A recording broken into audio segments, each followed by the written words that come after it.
Well, it's definitely been a couple years, and we all know what a huge franchise Harry Potter has become by now, but let's go on a trip down memory lane and revisit the movie that started it all. Harry Potter and the Sorcerer's Stone, or Philosopher's Stone. Is it still enjoyable to watch in 2024, even without the nostalgia, and how does the experience change when watching it as an adult? Let's find out. Of course, with a movie like this, it's hard to ignore the nostalgia. I mean, when I just hear that music at Hogwarts, I get the chills.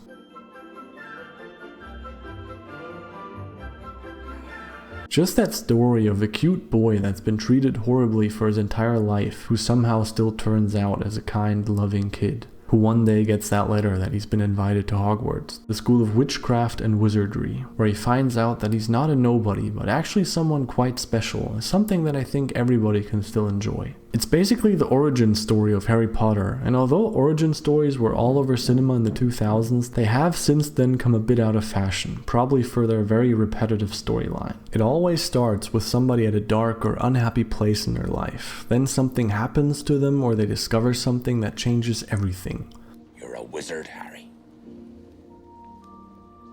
I'm a what? They get beaten down along the way, but emerge victorious at the end. It's a tried and tested formula that just works on the big screen.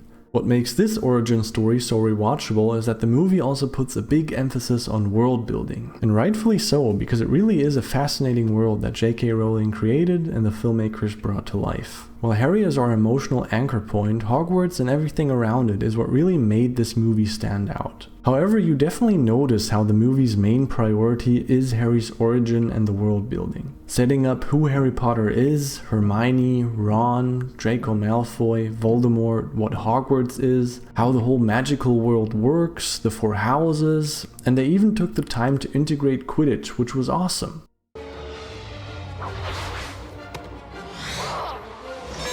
This, however, comes with the drawback that the actual plot of the movie is only really started in the last act. After 1 hour and 44 minutes, we find out that Voldemort is surviving on unicorn blood, and that kind of sets the actual plot in motion.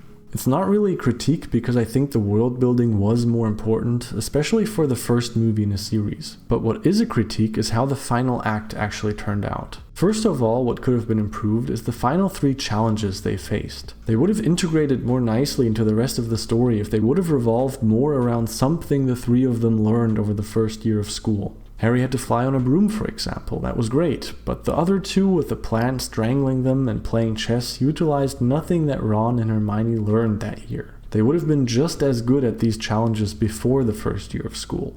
The second thing that I didn't like back then and still don't like today is the actual final battle with Voldemort or Professor Quirrell. I think it's a pretty weak final battle for an otherwise amazing movie. There's really not a lot of magic going on. You would think that if a wizard wants something from a little kid like Harry, he wouldn't have to try to grab it in hand-to-hand combat. And then there's the whole touching thing, that Professor Quirrell or Voldemort can't touch Harry, and when Harry does touch him, it burns him, and that's how Harry actually ends up defeating him. First of all, they're not consistent with it. In this moment, for example, he's touching Harry and nothing happens, but then when Harry touches him a second later, it suddenly burns him. And second of all, I know all this makes sense in that in the later movies we find out exactly why Voldemort couldn't touch Harry, and that's cool and all, but speaking strictly for this movie, it wasn't a satisfying ending for me. It would have been way cooler if Harry would have needed to use his creativity or some spell that he learned earlier to defeat Voldemort here. And speaking of using a spell, did you ever notice that Harry Potter doesn't use his wand once in this entire movie? Well, okay, that's not entirely true. He did once stick it up a troll's nose.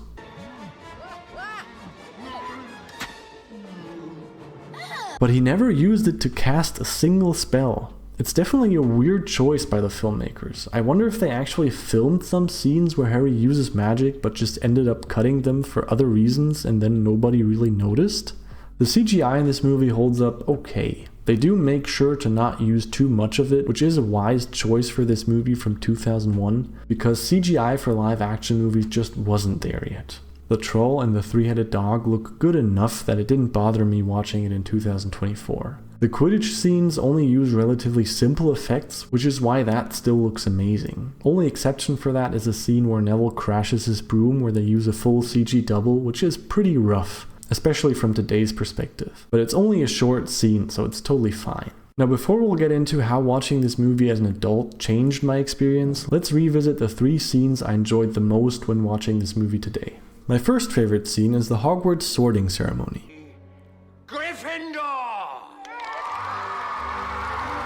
The Sorting Hat ceremony is one of the most iconic scenes in the entire franchise. It not only sets up Harry's placement in Gryffindor, but also introduces the 4 Hogwarts houses and their distinct identities. The suspense as the Sorting Hat contemplates putting Harry in Slytherin gives a glimpse of the internal conflict he will face later on. It's something that totally works in the moment because all we know at this point is that Slytherin is evil, so we hope Harry isn't classified as evil. But when revisiting this movie, we know that a part of Voldemort lives within Harry, which further enhances this scene.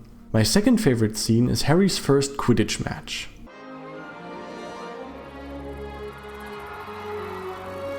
Quidditch is a quintessential part of the wizarding world, and first impressions matter, and I think they really nailed the first impressions of Quidditch, which is probably a big part of why so many people love it today. Harry's first experience playing is exhilarating for both him and the audience. I love that the filmmakers took the time to include this, and as I said, the CGI still holds up to this day.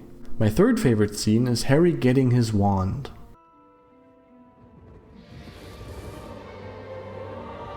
I just love about this scene that they explain just enough so that you're satisfied yet intrigued. He first tests 2 wands that were similar to the ones his parents used, which both don't work, but the wand that does end up working is the same type of wand Voldemort uses. But watching it again now, I realize that we only truly understand what's going on here until I think the 6th movie, where we find out that Harry is a Horcrux. It's just awesome to have things in the first movie make more sense after having watched the later movies.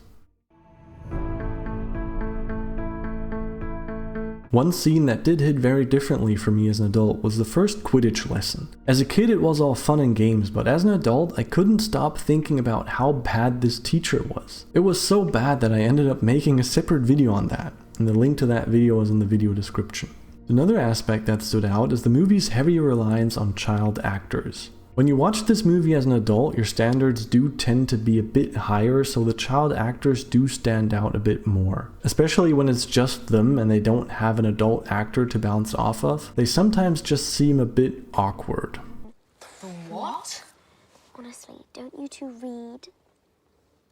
But considering the sheer amount of children in this movie, it turned out rather well, and the adult actors are all phenomenal. Alan Rickman as Professor Snape is especially fascinating to watch, not just for his long pauses. Clearly, fame isn't everything. But knowing his backstory after having watched all the other movies makes this character very rewatchable. Other than that, the special thing about rewatching this movie as an adult is just reliving that innocence and wonder of childhood. The first Harry Potter movie really captures that sense of awe and wonder that comes with childhood. Harry's entry into the magical world mirrors a child's entry into the wider world with all its magic, mystery, and potential. Adults can appreciate this journey, remembering the excitement of discovering new things and the purity of childhood dreams and fantasies, still far away from the complexities of adult life. It's that warm, fuzzy feeling we all get when rewatching this. I'm not going home. Not really. So having said all that, is this movie still enjoyable in 2024, even without the nostalgia? Yes.